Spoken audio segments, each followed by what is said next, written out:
Hello friends, പുതിയൊരു വീഡിയോയിലേക്ക് സ്വാഗതം. നമ്മുടെ മൊബൈലിലെല്ലാം ഇപ്പോൾ നമുക്ക് ഒരുപാട് പരസ്യമെല്ലാം വരാറുണ്ട്. ഇങ്ങനെ വരുന്ന പരസ്യങ്ങൾ നമുക്ക് പലപ്പോഴും തലവേദനയാകാറുണ്ട്. ഇങ്ങനെ നമ്മുടെ മൊബൈലിൽ ഈ പരസ്യങ്ങളെല്ലാം വരുന്നത് ഇത് നമ്മൾ പലവിധ തേർഡ് പാർട്ടി ആപ്ലിക്കേഷനെല്ലാം ഇൻസ്റ്റാൾ ചെയ്യുന്നത് കൊണ്ടും അതുപോലെ പല ലിങ്കിലും നമ്മൾ ക്ലിക്ക് ചെയ്യുമ്പോഴെല്ലാം ഇത്തരത്തിൽ നമ്മൾ കുക്കീസ് അതുപോലെ ചില പെർമിഷൻ എല്ലാം കൊടുക്കുമ്പോൾ ആ ഒരു ആപ്ലിക്കേഷനിൽ നിന്നും വീണ്ടും നമുക്ക് കുറേ അഡ്വർടൈസ്മെൻ്റ് എല്ലാം വരാറുണ്ട്. അതുപോലെ നമുക്ക് ഇവിടെ ഗൂഗിളിൽ നമ്മൾ പല കാര്യങ്ങളെല്ലാം സെർച്ച് ചെയ്യാറുണ്ട്. ഇപ്പോൾ നിങ്ങൾ ഉദാഹരണമായി എന്തെങ്കിലും പ്രൊഡക്റ്റ് എല്ലാം വാങ്ങണമെങ്കിൽ ഗൂഗിൾ സെർച്ച് ചെയ്യാറെല്ലാം ഉണ്ട്.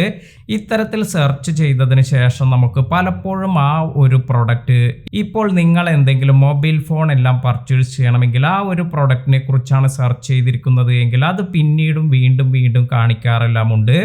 അപ്പോൾ ഇത്തരത്തിൽ നമുക്ക് വരുന്ന ഈ ഒരു അഡ്വർടൈസ്മെൻ്റ് എല്ലാം ഇതിൽ നമുക്ക് എങ്ങനെയാണ് ഈ അഡ്വർടൈസ്മെൻ്റ് എല്ലാം ഒഴിവാക്കാൻ സാധിക്കുക, ഇതിനെക്കുറിച്ചാണ് ഇന്നത്തെ വീഡിയോയിൽ പറയുന്നത്.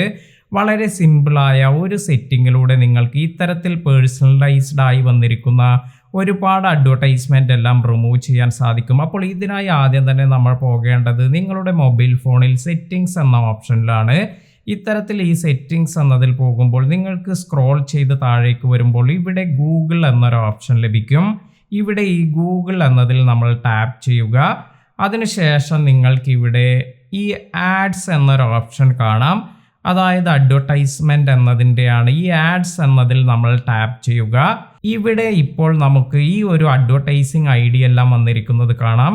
ഇങ്ങനെ നമ്മുടെ മൊബൈലിൽ നമ്മൾ എന്തെങ്കിലും കാര്യങ്ങളെല്ലാം സെർച്ച് ചെയ്യുന്നതെല്ലാം ഈ ഒരു അഡ്വർടൈസിങ് ഐഡിയിലേക്ക് ആഡ് ആകുമ്പോഴാണ് അത് വീണ്ടും ഇത് നമുക്ക് കാണാനെല്ലാം കഴിയുന്നത്. അതിനാൽ തന്നെ നമുക്ക് ചെയ്യാൻ പറ്റുന്ന ഒരു കാര്യം എന്ന് പറയുന്നത് ഇവിടെ ഡിലീറ്റ് അഡ്വർടൈസിങ് ഐഡി എന്നത് ക്ലിക്ക് ചെയ്യുക. ഇങ്ങനെ നമ്മൾ ഡിലീറ്റിംഗ് അഡ്വർടൈസിങ് ഐ ഡി എന്ന് കൊടുത്തതിന് ശേഷം വീണ്ടും ഡിലീറ്റ് അഡ്വർടൈസിങ് ഐ ഡി എന്നതിൽ ടാപ്പ് ചെയ്യുക. ഇത്തരത്തിൽ നമുക്ക് ഇത് ഡിലീറ്റ് ചെയ്യുകയാണെങ്കിൽ ഇനി നമുക്ക് ഇതുപോലെ നമ്മൾ സെർച്ച് ചെയ്തതിൽ നിന്നും വരുന്ന കുറേ അഡ്വർടൈസ്മെൻ്റ് എല്ലാം ഒഴിവാക്കാൻ സാധിക്കും. അപ്പോൾ ഈ ഒരു ടിപ്പ് ഇത് നിങ്ങളുടെ സുഹൃത്തുക്കൾക്ക് കൂടി ഷെയർ ചെയ്ത് കൊടുക്കുക. പുതിയ അറിവുകളുമായി മറ്റൊരു വീഡിയോയിൽ കാണാം. താങ്ക്